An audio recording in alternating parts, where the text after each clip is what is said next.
چاول کے دانے جتنی، وہ آپ کی ساری سرگرمیوں کو سر انجام دے گی، آپ کے کارڈز ریپلیس ہو جائیں گے۔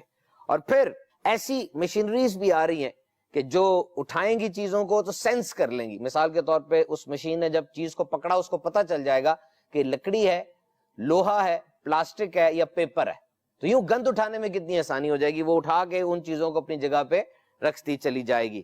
سو we are moving towards high quality artificial intelligence. اور وہ بچہ جب دیکھتا ہے کہ میڈیکل سائنس کتنی ترقی کر رہی ہے، آج 100 سے زیادہ شعبہ جات ہو چکے، سرجری کے، میڈیسن کے، ایسٹرو فزکس، اپنے خلائی جہاز لے کے چاند سے بھی آگے جا رہے ہیں، تو وہ دیکھتا ہے کہ یہ اتھارٹی تو سائنس کی بہت زیادہ ہے۔ وہ سائنسدان کا علم دیکھ کے ششدر رہ جاتا ہے، وہ کسی عہدے دار کا عہدے دے کے حیران رہ جاتا ہے۔ ان سب کی اتھارٹی ایک طرف، آئیے اپنے ان بچوں کو یہ بتاتے ہیں، ان کی اتھارٹی کا بتاتے ہیں، جو چاند کو اشارہ کرتے تھے چاند دو ٹکڑے ہو جایا کرتا تھا، جو سورج کو اشارہ کرتے تھے سورج پلٹ جایا کرتا تھا۔ ایک کافر آ کر کہتے بتائیے میرے ہاتھ میں کیا ہے؟ میرے آقا نے فرمایا میں بتاؤں تیرے ہاتھ میں کیا ہے یا تیرے ہاتھ والی چیز یہ بتائے کہ میں کون ہوں؟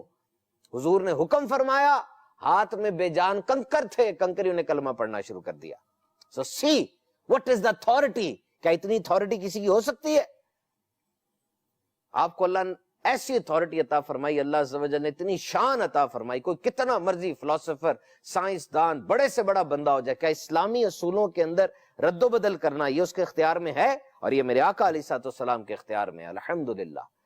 تو اپنے بچوں کو یہ بتائیں، سکھائیں، اپنے نبی کی محبت سکھاؤ، teach them the love of holy prophet صلی اللہ تعالی علیہ وسلم، بٹھائیں ان کو، ایک ایک پہلو پر ان سے بات کریں اور ان کو یہ بتائیں کہ دیکھو there is always a room for outstanding، ہمیشہ کوئی بہترین ضرور ہوتا ہے۔ ایک کلاس ہے، اس میں ایک بہترین بچہ ضرور ہوگا، ایک جگہ ہے جہاں پر بہت سی گاڑیاں کھڑی ہیں، ان میں ایک بہترین گاڑی ضرور ہوگی۔ This is what we see in this world when there is a thing in a form of group, so one will be outstanding، ایک بہترین ضرور ہوگا۔ اور اب اس بچے سے پوچھیں کہ وہ جو حضرت آدم علیہ السلام سے لے کر قیامت سے پہلے جو آخری انسان آئے گا، اتنی بڑی یہ پاپولیشن بن گئی، اتنے زیادہ لوگ ہو گئے، یہ اتنے زیادہ کہ اس کی اصل تعداد تو بے شک اللہ اور اس کے رسول عز و جل و صلی اللہ علیہ وسلم ہی جانتے ہیں۔ یہ کتنے افراد بنیں گے حضرت آدم علیہ السلام سے لے کر وہ جو قیامت سے پہلے آخری انسان آئے گا، کتنے افراد بنیں گے؟ ایک آئیڈیا کے مطابق 105 بلین افراد بنتے ہیں۔ This is obviously an idea۔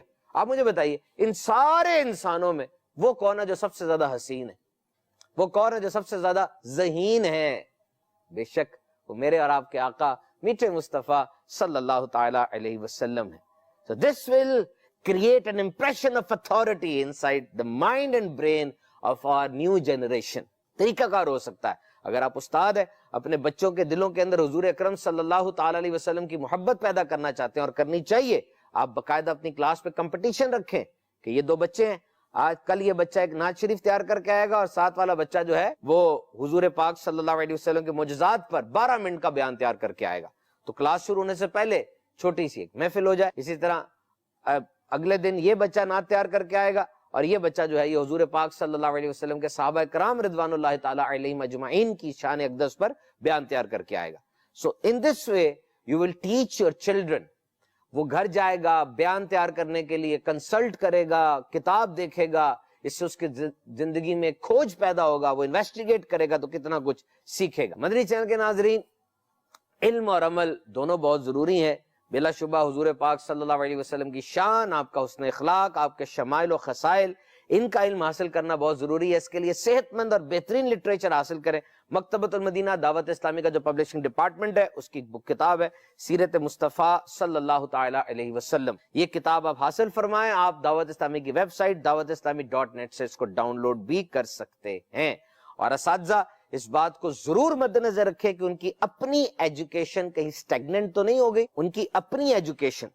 This is something we are noticing in this going on world کہ ٹیچرز جس کلاس کو پڑھا رہے ہوتے ہیں اس کلاس کے نصاب کا ان کو پتا چل گیا، اب اسی نصاب کو وہ ہر سال پڑھاتے جائیں گے۔ ان کی اپنی ایجوکیشن، اپنا نالج کہیں رک تو نہیں گیا؟ کیونکہ اگر ایسا ہے تو وہ بچوں کو کس طرح سے ان کا ویژن، ان کی فار سائٹڈنیس، ان کے دیکھنا بڑا کیسے کریں گے؟ they need to learn more and more۔ تو مدری چینل کے ناظرین، آج کے اس دور کے اندر جب بہت زیادہ ٹیکنالوجیکل ایڈوانسمنٹ ہمارے سامنے موجود ہیں, بہت زیادہ انسان دنیاوی لحاظ سے ترقی کرتا چلا جا رہا ہے, مشینیں ہمارے گرد بہت زیادہ ہیں, اسکرین ٹائم بڑھ رہا ہے. You know what is screen time? Screen time is how much time a child spend on digital displays. جو وقت بچہ ڈیجیٹل چیزوں کے سامنے لگاتا ہے, جس میں موبائل فون ہے, آئی پیڈز ہیں, ٹیبلٹ ہے, لیپ ٹاپ ہے, اسکرین کے سامنے جو بچہ جتنی دیر رہتا ہے اس کو اسکرین ٹائم کہا جاتا ہے. اور ریکمینڈڈ یہی ہے کہ 18 سے 24 مہینے کا اگر بچہ ہو, یعنی 2 سال تک کا بچہ, اس کو ہائی کوالٹی میڈیا دیا جائے اور پیرنٹس یعنی ماں باپ اس کے ساتھ بیٹھیں اور جو کچھ وہ دیکھ رہا ہے اس کو آبزرو کریں. اور 2 سے 5 سال کے بچے کو بھی 1 گھنٹے سے کم اسکرین ٹائم اس کا ہونا چاہیے. اول تو ان بچوں کو یہ گیجٹس دینے ہی نہیں چاہیے, بلکہ ان کو بک ریڈنگ کی طرف لانا چاہیے, ان کی تربیت خود کرنی چاہیے. لیکن بہرحال جو سٹینڈرڈ بتایا گیا, ان سے زیادہ اگر کریں گے تو اس سے نہ صرف آنکھیں خراب ہو سکتی ہیں بلکہ ڈیولپمنٹ بھی رک سکتی ہے. دا ویژن کونسل جو کہ ایک تنظیم ہے, ایک ریسرچ انسٹیٹیوٹ ہے, اس کے مطابق 72% امریکن پیرنٹس رپورٹ کہ children engage in more than 2 hours screen time daily, کہ ان کے بچے 72% امریکنز کے بچے وہ دن میں 2 گھنٹے سے زیادہ اسکرین ٹائم کے اوپر ہوتے ہیں. اور انہی بچوں نے کیا علامات ان میں ظاہر ہوئی, جس میں سب سے پہلی ہے ہیڈ ایک یعنی سر درد, نیک شولڈر پین گردن اور کندھوں کی درد, آئی سٹرین یعنی آنکھوں کا کھچاؤ, ڈرائی اینڈ اریٹیٹڈ آئیز آنکھوں کا خشک ہو جانا, اور پور بیہیویئر اریٹیبل بیہیویئر ان کا رویہ اپنی کلاس میں اپنے دیگر دوستوں کے ساتھ برا ہو جانا ہے. اور یہ سب چیزیں ان کی ایکیڈیمک پرفارمنس یعنی ان کے تعلیمی جو کارکردگی ہے اس پر بھی متاثر کن ہوئی. مدنی چینل کے ناظرین یاد رکھیے گا, ان موبائل سے ان چیزوں سے ایک بلو لائٹ نکلتی ہے. یہ جو بلو لائٹ ہوتی ہے, ویسے تو یہ مختلف لائٹس کا کمبینیشن ہوتی ہے جو لائٹ ہمیں موبائل فون سے نکلتی ہوئی نظر آتی ہے, لیکن اس میں ایک بلو لائٹ بھی ہوتی ہے. یہ بلو لائٹ سورج کی روشنی میں بھی ہوتی ہے, لیکن یہ جو موبائل سے نکلتی ہے یہ بہت خطرناک ہوتی ہے. یہ شارٹر ویو لینتھ کی ہوتی ہے, اور جو آنکھیں بھی بڑھ رہی ہوتی ہیں یعنی بچوں کی آنکھیں وہ بڑھ رہی ہوتی ہیں پورے جسم کے ساتھ, ان کے لیے یہ بہت خطرناک ہے. اور یہ بلو لائٹ ہمارے سرکیڈین ردم کو ڈسٹرب کر دیتی ہے. سرکیڈین ردم کا مطلب یہ ہوتا ہے کہ ایک گھڑی تو وہ جو دیوار پہ لگی ہے, ایک گھڑی وہ جو میرے اندر ہے. انسان کا جسم بھی ایک گھڑی کے مطابق چل رہا ہوتا ہے نا, کوئی رات کو جاگتا ہے, کوئی رات کو سوتا ہے, کوئی دن کو جاگتا ہے, کوئی دن کو سوتا ہے. تو وہ جو ردم ہوتا ہے انسان کی زندگی کا, کب اس نے کھانا ہے, کب اس نے سونا ہے, یہ بلو لائٹ اس ردم کو ڈسٹرب کر دیتی ہے. اور پھر جب یہ ردم ڈسٹرب ہوتا ہے تو اس سے پور پرفارمنس آتی ہے اور آنکھوں کے اندر نقصان بھی ہوتا ہے. اور بچوں کے اندر ایک اور ٹرینڈ یہ دیکھا گیا کہ اگر بچے یہ کتاب پڑھیں, کاغذ صفحے والی کتاب جس کو ہارڈ بک کہتے ہیں یا ریگولر بکس کہتے ہیں, پیپر بک کہتے ہیں, تو وہ پڑھ لیتے ہیں جو انہوں نے پڑھنا ہوتا ہے. لیکن اگر وہ موبائل فون کے اوپر کتاب پڑھیں گے تو اس کا نقصان کیا ہوتا ہے کہ وہ کتاب پڑھتے پڑھتے یا گیم کھیلنے لگ جاتے ہیں یا کسی اور ڈسٹریکشن کے اندر چلے جائیں گے اور پڑھ نہیں پائیں گے. اور اس میں ایک اور جو چیز ہوتی ہے کہ جب موبائل فون سے بندہ ہٹتا ہے, گیمیں دیکھیں یا جو کچھ بھی کارٹون دیکھتے ہیں بچے, اس کے بعد موبائل فون کے اندر تو ڈیلیٹ ہو سکتا ہے, اس پہ تو آپشن موجود ہے ڈیلیٹ ختم, لیکن دماغ میں تو ایسا کوئی بٹن نہیں ہے نا کہ جو ڈیلیٹ کر دے. دماغ میں وہ چیز بیٹھ جاتی ہے اور وہ چیز پھر دماغ میں آتی رہتی ہے اور اس سے بچے کی کارکردگی متاثر ہوتی ہے. We have to take these devices from the children because they can't handle that level of dopamine. ہمارے بچے دماغ کے اندر جو کیمیکل ریلیز ہوتا ہے ڈوپامین نیورو ٹرانسمیٹر جو ہے اس کا بوجھ برداشت نہیں کر سکتے. یہ ڈوپامین کیا ہوتی ہے؟ یہ کیمیکل ہوتا ہے جس کو فیل گڈ ہارمون بھی کہتے ہیں, جو ہمیں خوشی ہوتی ہے اور سونے لگتے ہیں, ہم کچھ سیکھتے ہیں, یہ اسی کیمیکل کی وجہ سے ہوتا ہے. اور جس وقت انسان سوشل میڈیا پر ہوتا ہے اور سوشل میڈیا پر اپنی پوسٹ کے لائک دیکھتا ہے, کامنٹس دیکھتا ہے, اپنی تعریف دیکھتا ہے, تو اس کے دماغ میں ڈوپامین زیادہ نکلتا ہے. جب انسان کو نشہ کرتا ہے نا تب بھی ڈوپامین زیادہ نکل رہا ہوتا ہے, تب اس کو نشے میں لطف آ رہا ہوتا ہے, مزہ آ رہا ہوتا ہے. اور بچوں کا دماغ اتنا ابھی ڈیولپ نہیں ہوا ہوتا کہ وہ سوشل میڈیا کے اوپر اتنی زیادہ ایکٹیویٹی, اتنا زیادہ کام کریں. So we have to take these devices from our children. اسی طرح مدری چینل کے ناظرین, گیمز کی جو انڈسٹری ہے وہ بہت بڑی ہے. اس وقت گانے باجے اور فلمیں ڈرامے ان دونوں کی انڈسٹری کو ملایا جائے اس سے بھی بڑی گیمز کی انڈسٹری موجود ہے. اور یہ گیمز کی جو انڈسٹری ہے اس کے اندر جو سائیکالوجی کی ریسرچ ہے میرے سامنے, according to research published in psychology of popular media culture, جولائی 2015 کی ریسرچ ہے, تحقیق ہے, اس کے مطابق 67% پیرنٹس اور 90% بچوں کے ڈاکٹر پیڈیٹریشین, ان کے مطابق بچوں کے اندر گیمز کھیلنے کے بعد ایگریسو اور جارحانہ رویہ دیکھا گیا. وہ گیمز جس میں مار کٹائی ہوتی ہے, وہ گیمز جس کے اندر یہ بندوقیں وغیرہ چلائی جاتی ہیں, ان گیمز کو کھیلنے کے بعد یہ دیکھا گیا کہ ان بچوں کے رویوں میں تبدیلی آئی. ایک تو گیم کھیلنے سے ٹائم بھی ویسٹ ہوا, گیم کھیلنے سے ان کی تعلیمی پرفارمنس میں کمی آئی, گیم کھیلنے سے ان کی ہیلتھ بھی متاثر ہوئی, اور یہ ایک عجیب ٹرینڈ سامنے آیا کہ جس نے گیم کھیلی اس طرح کی جارحانہ اور لڑائیوں والی, اس کے مزاج کے اندر بھی یہ چیزیں سامنے